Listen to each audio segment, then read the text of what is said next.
Hello दोस्तों, welcome back Gajanan sir math class. Last video में मैंने डिस्कस किया था एचसीएफ एंड एलसीएम और उसमें से भी एचसीएफ ही डिस्कस किया था, एलसीएम बाकी था। तो इस वीडियो में आप देख सकते हैं एलसीएम, लोवेस्ट कॉमन मल्टीपल्स, और वही है क्रिकेट की हेल्प से हम इसे भी अच्छी तरह से समझ जाएंगे क्या होता है।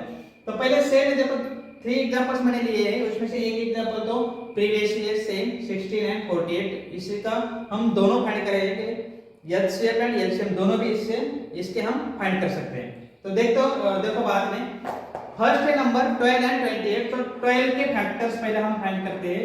12 को हम किस तरह से लिख सकते हैं मल्टीप्लिकेशन के फॉर्म में, ये पहले हम देखते हैं। और हमें पता है कि डिविजिबिलिटी टेस्ट हमें इसके लिए हेल्पफुल है। तो फर्स्ट लास्ट डिजिट 2 है, 2 से डिवाइड होगा।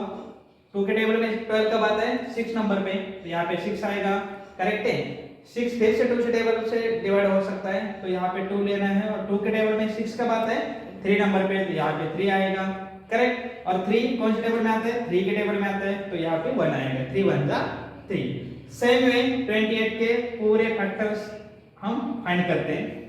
लास्ट में 8 है तो 2 से डिविजिबल है, तो यहाँ पे 2 2 1 जा और 2 4 जा, करेक्ट है।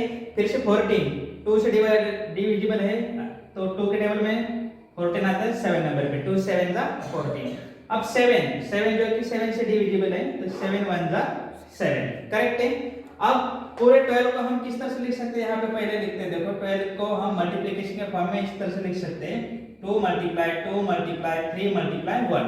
ये पूरे नंबर और 1 को भी उनके साथ मल्टीप्लिकेशन में लिख देना है।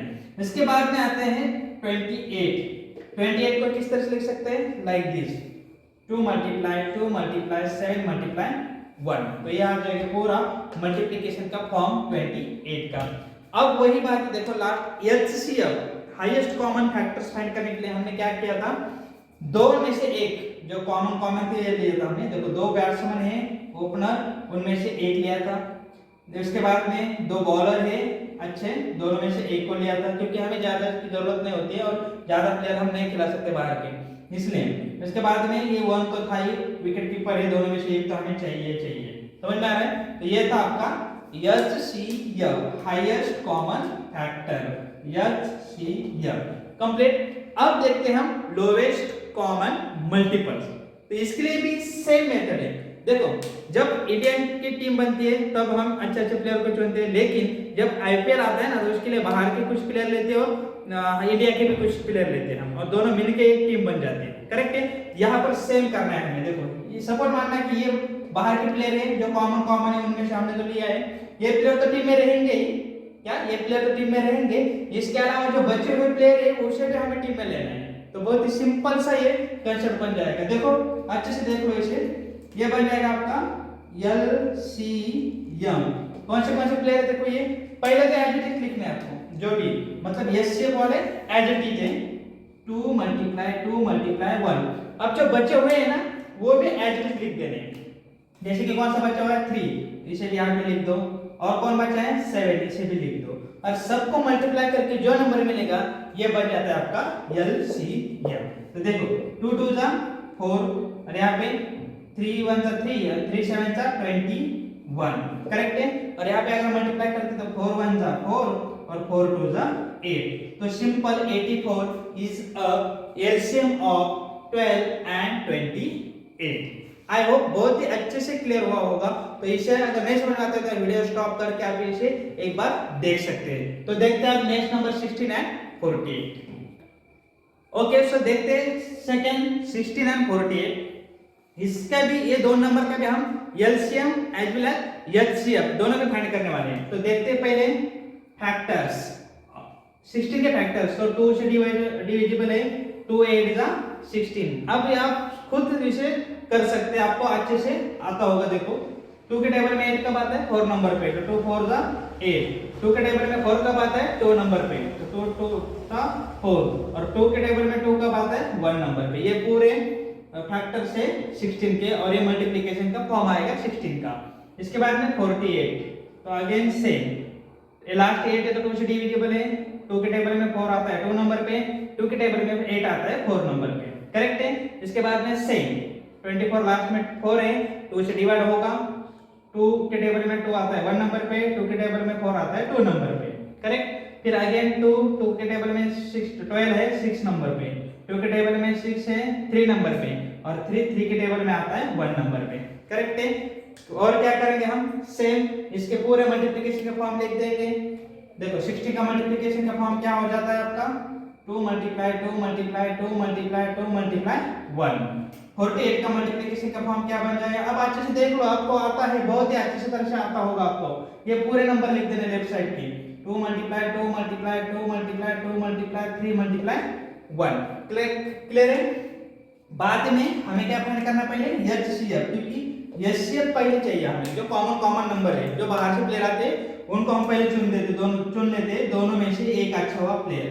तो दोनों में से, दो फास्ट बॉलर है, दोनों में से एक चाहिए हमें। ये दो अच्छे से ओपनर बैट्समैन है, दोनों में से एक बैट्समैन हमें चाहिए टीम में। इसके बाद ये दो अच्छे स्पिनर बॉलर है, दोनों में से एक हमें अच्छे से चाहिए। और ये दो मिडिल फास्टर बॉलर है, तो दोनों में से और एक हमें चाहिए। और एक देखो विकेट कीपर तो होता है, तो एक तो हमें उसे लेना ही लेना है, करेक्ट है। तो अब इस सबको हम मल्टीप्लाई करें या फिर आगे वैसे ही रख देते, चाहे तो इसे मल्टीप्लाई करके आगे रख देते। देखो 2 टू 4, 4 टू 8 और 8 टू 16, 16 1 16, तो ये आ जाएगा 16। तो 16 बन जाएगा आपका एचसीएफ। अब बारी है एलसीएम की, और एलसीएम के लिए मैंने क्या बोला था, आपको याद आता होगा, लास्ट में इससे पहले भी एग्जांपल हमने किया है, उसमें भी देखा था। क्या करना है, ये जो एचसीएफ वाले प्लेयर है इन्हें तो एड्रेस लिखना है यहाँ पे डायरेक्टली, और जो बचे हुए बाकी प्लेयर है उनको भी टीम में लेना है, क्योंकि हमें पूरा टीम जो है 11 प्लेयर की होती है, और बाहर के हमें 4 प्लेयर ही अलाउड है, यहाँ से ज्यादा होगा वो, बस कंसेप्ट एक समझ लो अच्छे से।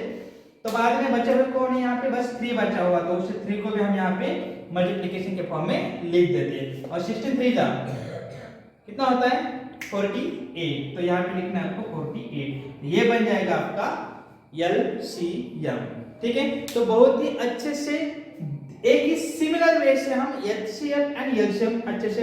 लास्ट नंबर देखो 2 को अगर हम देखते हैं तो हम इस तरह से लिख सकते हैं 2 1 जा 2, क्योंकि 2 के टेबल में आता है, करेक्ट है।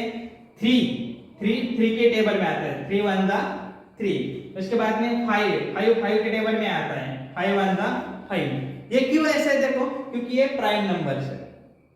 ये कौन सा नंबर है, प्राइम नंबर। प्राइम नंबर की डेफिनेशन भी मैंने कवर की थी एक वीडियो में, कि जो नंबर खुद के टेबल में आते हैं और जिसके 2 फैक्टर्स होते हैं, जिसके 2 फैक्टर है और जो टेबल खुद के टेबल में आता है वो बन जाता है आपकी प्राइम नंबर। और कभी भी एक बात याद रखना हमेशा, जब भी हम इस प्राइम फैक्टराइजेशन फाइंड करते हैं मेथड से, और उसके बीच में कहीं पे आपको प्राइम नंबर मिलता है, तो आपको फैक्टराइजेशन वहीं पे स्टॉप कर देना है, और जो प्राइम नंबर मिला है वही नंबर से आपको डिवाइड कर देना है, क्योंकि प्राइम नंबर किसी दूसरे के टेबल में आते नहीं, तो खुद से ही वो डिवाइड होने वाले हैं। समझ में आ रहा है। तो ये पूरा सेम यहाँ पे मैंने आपको बताया। अब इसका एलसीएम क्या होगा, एलसीएम क्या होगा, देखो पूरे फैक्टर्स लिखते हैं पहले हम, इसे मल्टीप्लिकेशन का फॉर्म लिख देते हैं। 2 का क्या आ जाएगा, डायरेक्टली 2 into 1, करेक्ट है। 3 का क्या आ जाएगा, 3 मल्टीप्लाई 1, ये 3 और मल्टीप्लाई 1। 5 का क्या आ जाएगा, 5 मल्टीप्लाई 1। 1 बहुत ही इंपॉर्टेंट है, मैंने बोला था एचसीएफ अगर आपको फाइंड करना है ना, एचसीएफ हाईएस्ट कॉमन फैक्टर, तो उसके लिए क्या जरूरी है, कॉमन वाले फैक्टर। तो देखो अभी हम जब 2 नंबर थे तो दोनों में से हम कॉमन उठाते थे, बराबर है, विदेशी प्लेयर। तो सेम यहाँ पर हमें एचसीएफ बन जाएगा आपका 1, करेक्ट है। और इसके बाद की बारी आती है एलसीएम की, एलसीएम। और एलसीएम के लिए क्या है, कॉमन प्लेयर तो लेने ही लेने हैं, विकेट कीपर तो चाहिए हमें, बट इसके साथ जो बचे हुए प्लेयर है वो भी चाहिए, क्योंकि उसके बगैर टीम बनेगी नहीं। तो बाकी बचे हुए प्लेयर में हमें लेना है 2 मल्टीप्लाई 3 मल्टीप्लाई 5, और सभी को हम मल्टीप्लिकेशन के फॉर्म में लिखते हैं, और इस सभी का हम मल्टीप्लाई करके आपको डायरेक्टली आंसर मिल जाएगा। 1 2 1 मल्टीप्लाई 2 और 2 मल्टीप्लाई 3 बन जाएगा 6 मल्टीप्लाई बचा हुआ 5, और 6 5 जा 30। तो 30 है आपका LCM, lowest common multiple of 2 3 5, and HCF कितना आएगा 1। तो ये था simple method HCF and LCM find करने का with the help of cricket, ठीक है। तो मिलते हैं एक नए वीडियो के साथ, और इसमें भी और एक एडवांस वीडियो में लेके आऊंगा बाद में। ये बेसिक था, इसलिए इसे आप अच्छे से देख लीजिएगा। कुछ डाउट है तो आप कमेंट बॉक्स में नीचे कमेंट कर सकते हो। और जल्दी मिलते हैं एक नए वीडियो के साथ, तब तक के लिए बाय बाय, टेक केयर।